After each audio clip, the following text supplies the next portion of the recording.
Hey, what's going on, everybody? We are live for Financial Fitness Friday. Dave, good morning. How are you doing? Jonathan, I'm great. Good to see you, buddy. Hope all is well. Yep. So, hey, Financial Fitness Friday. I know we had a topic last week, but I really wanted to talk about skill development and paying yourself as an entrepreneur. All right. I know these seem like they don't go hand in hand, but let me explain. Okay. The more skills you develop as an entrepreneur or an employee, all right, the more you're going to be able to earn, just flat out. The more you can do, the more opportunity you have to earn. Okay. A lot of people think that the learning process stops. It never stops. It continues. In fact, I would tell you I've learned way more being an entrepreneur than I ever did in school. It wasn't even close, right? You learn, expensive mistakes, and expensive mistakes are a lot harder to forget than cheap mistakes. Okay, we call those tuition payments. Right? Yeah. The other part of that is paying yourself. And I'm going to dig into both of these topics, but paying yourself as an entrepreneur. I see a lot of people coming in and applying for financing that do not pay themselves or take owner draws. The challenge is when you do that, you're actually setting yourself up to constantly be tied to the business. Oh, you want to buy a house? Okay, let me see your business financials. You want to pay yourself, okay? Because if you pay yourself, then there are times that you can separate the business and yourself, and you can still go out and buy that house. You can still go out and get that car. Okay. You can go out and get that term loan. All right. A lot of people mess that part of it up. All right. And in skill development, it's simple. The more skills you learn, the more valuable you are, not just to you, but maybe to whatever company or team that you're on. I can't stress that enough. Like, what skills are in demand? Marketing, copywriting, sales. And think about it like this: where do you see the biggest improvements or increases in revenue? Anything that's revenue related, marketing and sales. Those are the positions that get paid the highest. It's not even close. Dave, what are your thoughts on this? Yeah, I agree wholeheartedly, man. Like when it comes to skills, I mean, the main drivers of any business, it's always leads and sales, right? Or marketing's tied to leads, right? So same word. Marketing, sales, marketing, sales. If you have no marketing, you have no sales. But if you have marketing and no sales, then you got no sales, right? Like they go hand in hand. It's the two most important skill sets. And I think people have this very big misnomer, or social media actually makes it even worse, to where it's shown as, hey, this is a simple thing. This is a simple thing to do. Buy my shit, right? Like, hey, or I'm doing this, and you're gonna make $10,000 your first month.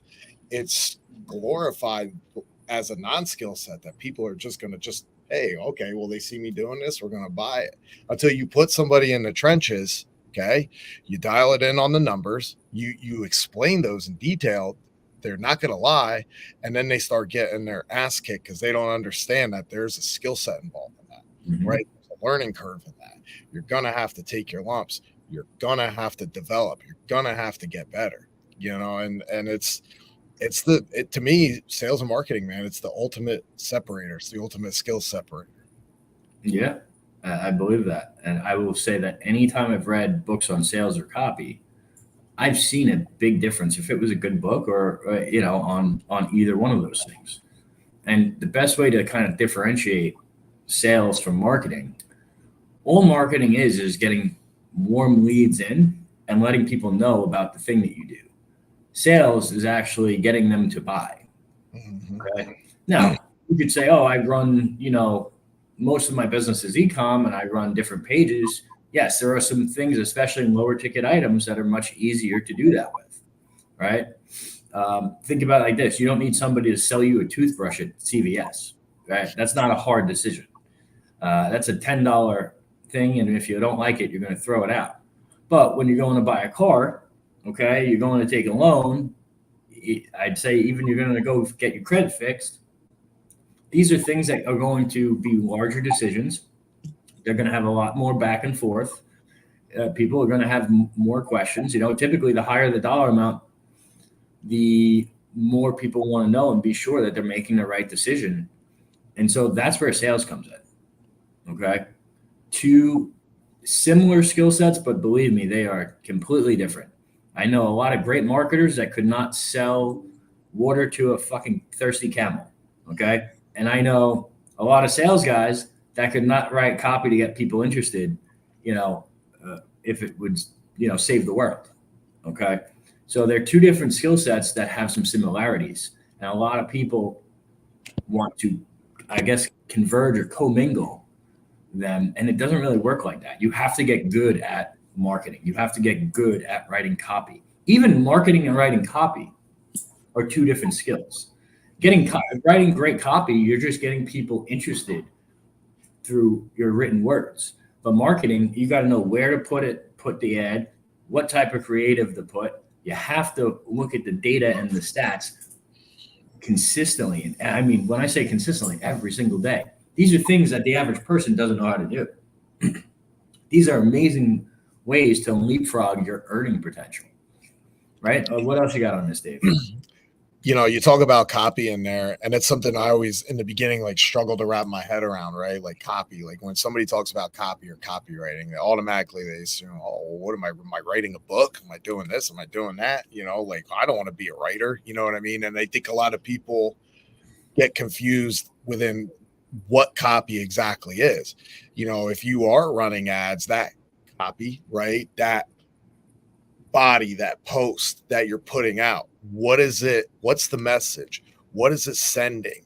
Right? What is it attracting to even take a look at you? And I think copy is something that a lot of people, kind of overthink or don't understand generally. And you're right, copy on that short-term basis.